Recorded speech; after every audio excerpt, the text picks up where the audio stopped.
بسم اللہ الرحمن الرحیم وبہ نستعین سبحانک لا علم لنا الا ما علمتنا انک انت العلیم الحکیم الحمد للہ رب العالمین والصلاة والسلام علی سید المرسلین وعلی آلہ وصحبہ اجمعین ومن تبعہم بإحسان الی یوم الدین. اعوذ باللہ من الشیطان الرجیم.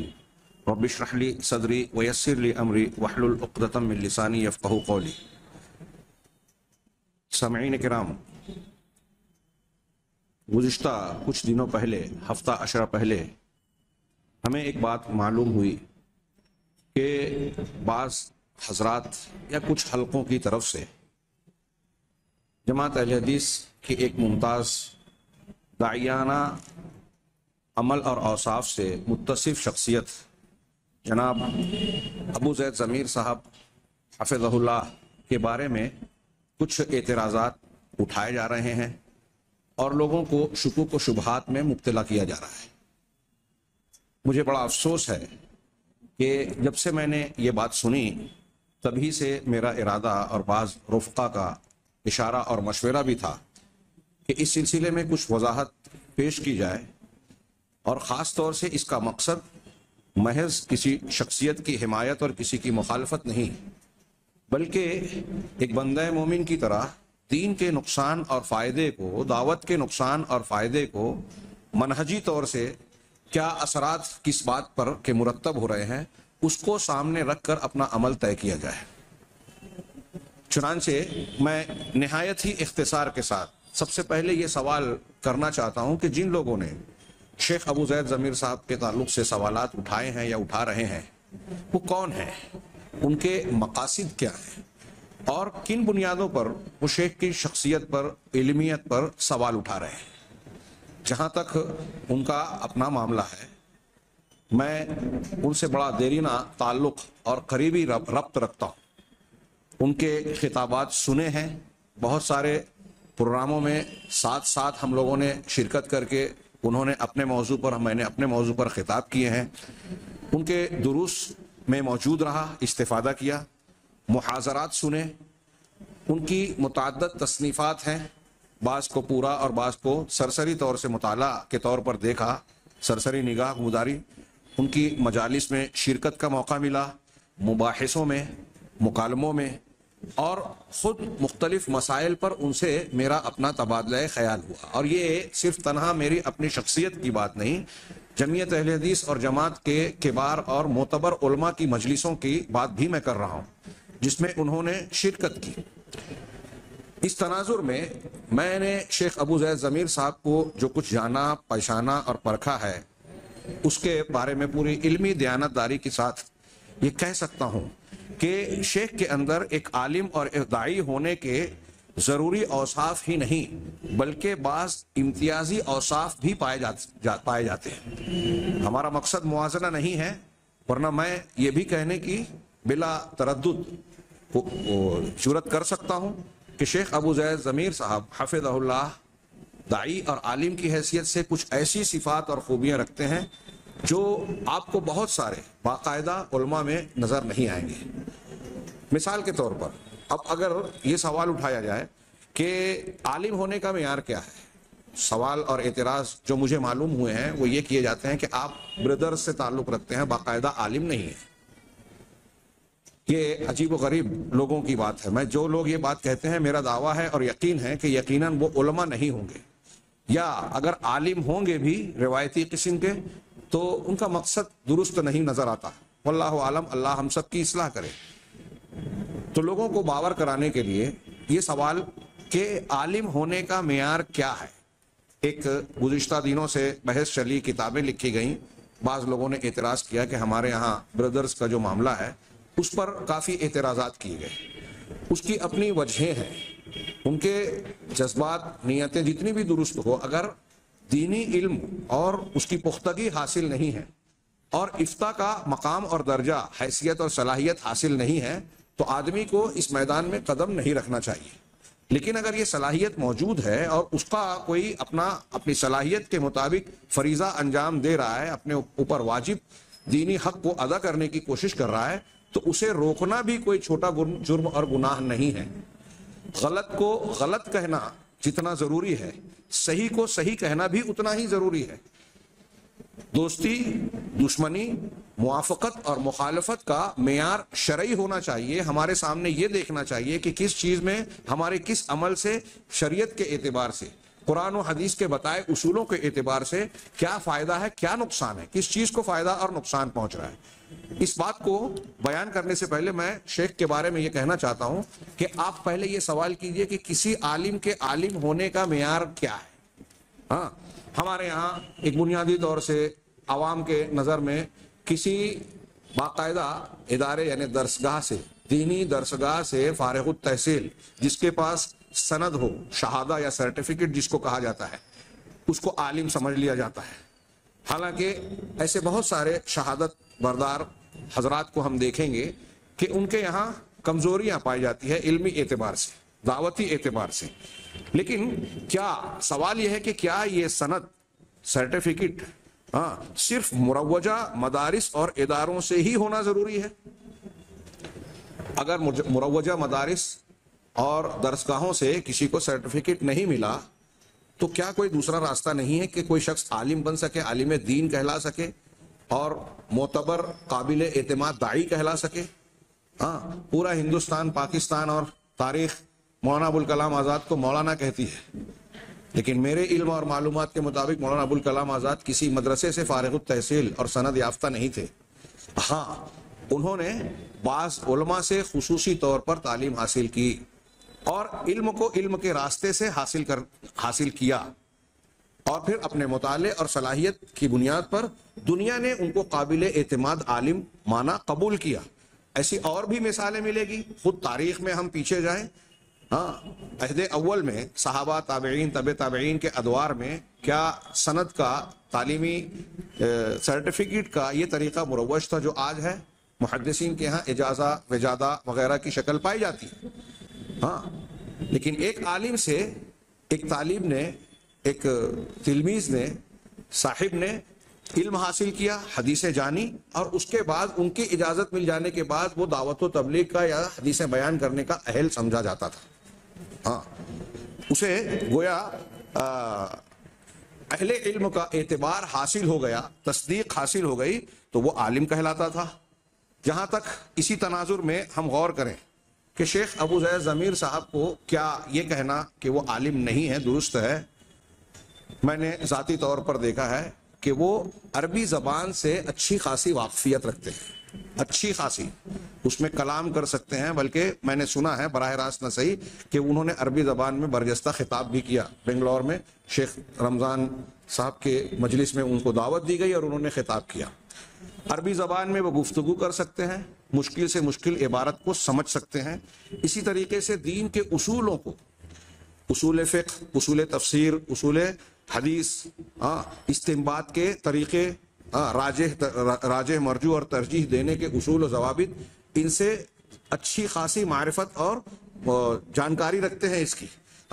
دلائل اور اقوال جو مختلف ہی ہیں ان کے اندر تقابل کی صلاحیت رکھتے ہیں شیخ ابو زید ضمیر صاحب.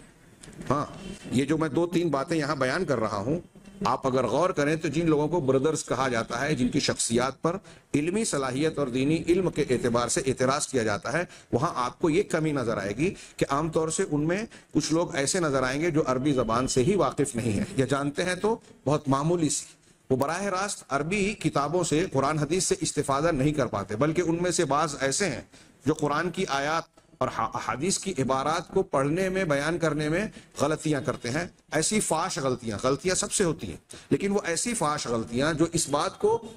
واضح کرتی ہیں، چغلی کرتی ہیں کہ ان کو عربی زبان نہیں آتی، وہ گہرائی نہیں رکھتے. اسی طریقے سے تو معلوم یہ ہوتا ہے کہ وہ حضرات قرآن کا ترجمہ، حدیث کا ترجمہ، جو تراجم ہے اس سے رجوع کرتے ہیں، علماء کے فتاووں کو دیکھ کر فتوے دے دیتے ہیں. فتاووں کے سلسلے میں اگر کسی بڑے عالم سے کہیں کوئی خطا ہو گئی ہو، ہر انسان سے خطا ہو سکتی ہے، تو یہ نقل کرنے میں بھی خطا کر جاتے ہیں، اور اقوال، دلائل میں تقابل کی صلاحیت نہیں رکھتے، پھر بھی فتویٰ دینے لگتے ہیں، اس پر اعتراض کیا جاتا ہے. جہاں تک شیخ ابو زید ضمیر صاحب کی بات ہے تو میں عرض کرنا چاہوں گا کہ ان کے اندر یہ صلاحیتیں موجود ہیں. اور یہ کیوں موجود ہے؟ اس لیے کہ انہوں نے بڑے متعدد کبار علماء سے خصوصی تعلیم حاصل کی ہے، ثانوی تلمذ طے کیا ہے، ہمارے شیخ انیس الرحمان صاحب میری معلومات کے اعتبار سے، دکتور رمضان حاجری جو سعودی عرب کے بڑے عالم ہیں، اسی طرح بعض ہندوستان اور سعودی عرب کے مختلف علماء سے خصوصی تعلیم حاصل کی ہے، علماء سے مراجعات کرتے رہے ہیں وہ، اور قرآن حدیث کے بنیادی مصادر اور مراجع سے استفادے کی بھرپور صلاحیت رکھتے ہیں شیخ ابو زید ضمیر صاحب۔ اور اتنا ہی نہیں، جو درسگاہیں اور جو ادارے آج بچوں کو تعلیم دینے کے بعد عالم فاضل کی سند دیتے ہیں، جو ادارے سند تقسیم کرتے ہیں، جس سند کی بنیاد پر یہ لوگ کہہ رہے ہیں کہ فلاں عالم ہے فلاں غیر عالم ہے، ایسے اداروں میں شیخ ابو زید ضمیر صاحب کو دعوت دی جاتی ہے طلبہ کو خطاب کرنے کے لیے، علماء کی مجالس میں محاضرات پیش کرنے کے لیے، مقررہ عناوین پر گفتگو کرنے کے لیے۔ خود میں نے ایسے بعض پروگراموں میں شرکت کی ہے۔ ہمارے ہاں مرکز الامام البخاری تلولی میں انہوں نے گزشتہ سال شرکت کی، اور ایک پورے دن کا ایک بڑا حصہ انہوں نے طلبہ اور بیرونی بہت سارے مہمان ممتاز منتخب حضرات کو خطاب کیا مقررہ عناوین پر۔ ظاہر سی بات ہے کہ ان پروگراموں میں وہ علماء کرام بذات خود شریک تھے جو طلبہ کو پڑھاتے ہیں، تعلیم و تربیت کے کام انجام دیتے ہیں، اور امتحان لینے کے بعد ان کو سندیں عطا کرتے ہیں۔ ایسے علماء کرام کے درمیان میں مقررہ عناوین کے لیے بلایا جانا، ان کا سننا اور ان کے باتوں کے بعد اس پر مطمئن رہنا، یہ عملی طور سے یہ اس بات پر کا اظہار ہے کہ یہ سارے علماء کرام جو سندیں بانٹتے ہیں وہ شیخ کے علم اور عالم ہونے پر، ان کے ایک داعی ہونے پر مطمئن ہیں اور وہ قابل اعتماد ہیں۔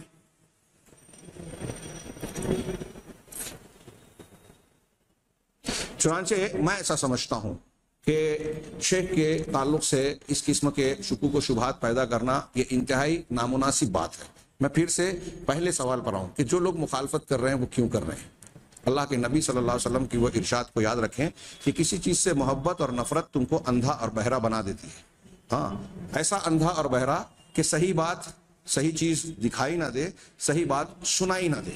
اور نفرت جس سے ہو جاتی ہے اس کی خوبیاں انسان کو دکھائی نہیں دیتی، اس کی مخالفت پر آمادہ ہوتا ہے۔ میں شیخ ابو زید ضمیر صاحب کے کردار کو اور ان کے دعوتی کوششوں کو بڑے قریب سے میں نے دیکھا ہے، اور میں محسوس کرتا ہوں کہ ان چند دعات اور علماء میں ان کا شمار ہندوستان میں کیا جا سکتا ہے جو صحیح منہج کی ترجمانی کرتے ہوئے انتہائی اخلاص کے ساتھ مستقل لگے ہوئے ہیں، اس کام میں محنت کے ساتھ لگے ہوئے ہیں، اور نتیجے کے طور پر ایک بڑی تعداد پورے ملک کی ایسی ہے جنہوں نے شرک سے، کفر سے، بدعات و خرافات سے توبہ کی، غلط مناہج سے نکل کر آپ کے خطابات، دروس، کلپس کو متاثر ہو کر لوگوں نے اپنے عقیدے کی اصلاح کی ہے۔ اب ایسی شخصیت کے تعلق سے اگر سوالیہ نشان اٹھایا جائے، ان پر اعتراض کیا جائے، تو مجھے بتائیے کہ اس کا نتیجہ کیا نکلے گا کہ آپ ایک صحیح منہج اور صحیح دعوت دینے والے کی دعوت پر سوالیہ نشان اٹھا رہے ہیں، ان پر روک لگا رہے ہیں، ان کی ہمت توڑنے کی کوشش کر رہے ہیں۔ جو لوگ ان سے استفادہ کرتے ہیں یا کر سکتے ہیں، ان میں سے بہت سارے لوگوں کو بدظن کر کے ان سے دور کیا جا رہا ہے۔ مجھے پورا یقین ہے یہ ہماری جماعت کا اور آج کا بہت بڑا المیہ ہے کہ لوگ عوام جو ہیں افراط و تفریط کا شکار ہیں۔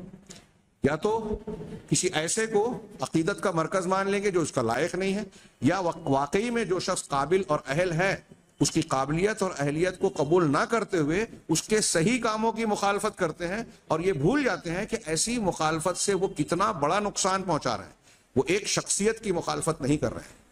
عرب علماء میں کہا جاتا ہے کہ آپ اگر کسی عام انسان کی برائی کرو تو قرآن کہتا ہے کہ مردہ بھائی کے گوشت کا کھانے کے برابر غیبت کرنا، لیکن اگر علماء کی آپ برائی کرتے ہیں، دعات کی آپ برائی کرتے ہیں، تو آپ ان کا زہریلا گوشت کھا رہے ہیں۔ صرف گوشت نہیں، زہریلا گوشت۔ کیوں؟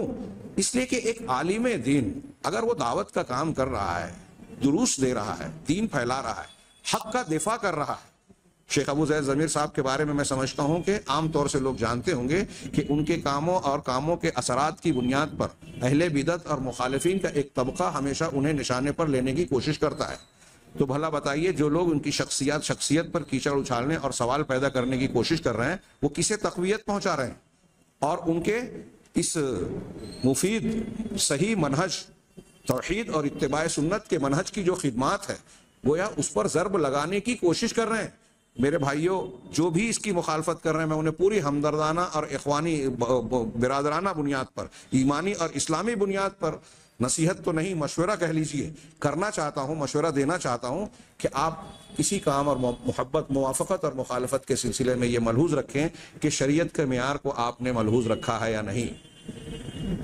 آپ کے اس کام سے نقصان ہو رہا ہے یا فائدہ؟ نقصان اگر دونوں ہو رہا ہے تو کون زیادہ ہو رہا ہے؟ اور اگر دین کا نقصان ہو رہا ہے، شریعت کا نقصان ہو رہا ہے، دعوت اور صحیح منہج کا نقصان ہو رہا ہے، تو یہ چھوٹا نقصان نہیں ہے۔ اور اس نقصان کو پہنچانے میں آج ہمارے حلقوں میں بڑے افسوس اور المیہ کی بات ہے کہ ایک نوجوانوں کا ایک طبقہ دین کے مفید اور اچھے کاموں کو کرنے کی بجائے دعات اور علماء کے دست و بازو بننے اور ان کو تقویت پہنچانے کی بجائے ان کے لیے راستے کی رکاوٹ بنتا ہے۔ یہ راستے کی رکاوٹ بننا دعوت کے کام میں، دین کی نشر و اشاعت کے کام میں، یہ کوئی چھوٹا موٹا گناہ نہیں ہے، یہ منافقین کا شیوا ہے، یہ منافقین کا شیوا ہے۔ آپ اور ہم اس خوش فہمی میں نہ رہے، ہمارا بھی امتحان ہو رہا ہے۔ اب اگر کسی شخصیت سے ہمارا کوئی ذاتی اختلاف ہو گیا، جماعتی سطح پر کوئی اور معاملات ہو گئے ہیں، اس کو بنیاد بنا کر کہ اصل اختلاف کچھ اور ہے، لیکن لوگوں میں بدنام کرنے کے لیے، اس شخصیت کو مجروح کرنے کے لیے آپ کوئی اور چیز کو مدعا بناتے ہیں، بڑھاوا دیتے ہیں، تو یہ چیز ظاہر سی بات ہے آپ لوگوں سے چھپا سکتے ہیں، اپنے آپ کو پارسا بتا کر یہ بتا سکتے ہیں کہ آپ ایسا کر کے دین کی جماعت کی خدمت کرنا چاہ رہے ہیں، لیکن حقیقت کے اعتبار سے اللہ تبارک و تعالیٰ بھی جانتا ہے اور نتائج بھی سامنے آئیں گے کہ آپ کا حقیقی مقصد وہ نہیں ہے جس کا آپ مظاہرہ کر رہے ہیں۔ لہٰذا ہمیں اور آپ کو کوشش بھی کرنی چاہیے اور دعا بھی کہ اللہ تبارک و تعالیٰ ہماری اصلاح کرے، ہمارے اپنے اندر جو عیب خامیاں ہیں وہ دور کرے۔ اور اگر کسی عالم میں، شیخ ابو زید ضمیر صاحب ہی کی چھوڑیے، ہم ہیں یا کوئی اور ہو، کوئی بھی عالم ہو ہماری جماعت کا ایسا شخص جو نمائندگی کرتا ہو دین اور منہج کی، اس کے اندر آپ اور ہم کوئی خامی پاتے ہیں، انسان ہیں ہم، فرشتے نہیں، کوئی خامی پاتے ہیں، کہیں کوئی لغزش ہو جائے بشری تقاضے سے، فہم سے، تو اس کو شرعی آداب اور اصولوں کے دائرے میں رہتے ہوئے اس کی اصلاح کی کوشش کرنی چاہیے، نہ کہ یہ جمہوریت کا انداز کہ ہم سوشل میڈیا پر یا مختلف مقامات پر اس کی اشاعت کریں اور ان کی شخصیت کو مجروح کرنے کی کوشش کریں، جس سے نتیجے کے طور پر حاصل یہ ہوتا ہے کہ ان کی دعوت اور ان کے کام پر ضرب پڑتی ہے، اور جو فائدہ دین کے اعتبار سے، منہج کے اعتبار سے ہو سکتا ہے وہ نہیں ہوتا، اس میں رکاوٹ پیدا ہوتی ہے۔ اللہ تبارک و تعالیٰ سے دعا ہے کہ وہ ہماری اور آپ کی سب کی اصلاح کرے اور ہم سب کو ایسے کام کرنے کی توفیق عطا فرمائے جو ہمارے اور آپ کے لیے دنیا اور آخرت میں مفید ہوں۔ اللہ تبارک و تعالی ہمیں، علماء کرام کو، شیخ ابو زید ضمیر صاحب کو، ان کے دعوتی کاموں کو مزید قوت بخشے، مزید توفیق دے، اس میں اخلاص عطا فرمائے، اور اگر کوئی خامیاں ہے تو پروردگار اسے دور فرمائے۔ وآخر دعوانا ان الحمد للہ رب العالمین۔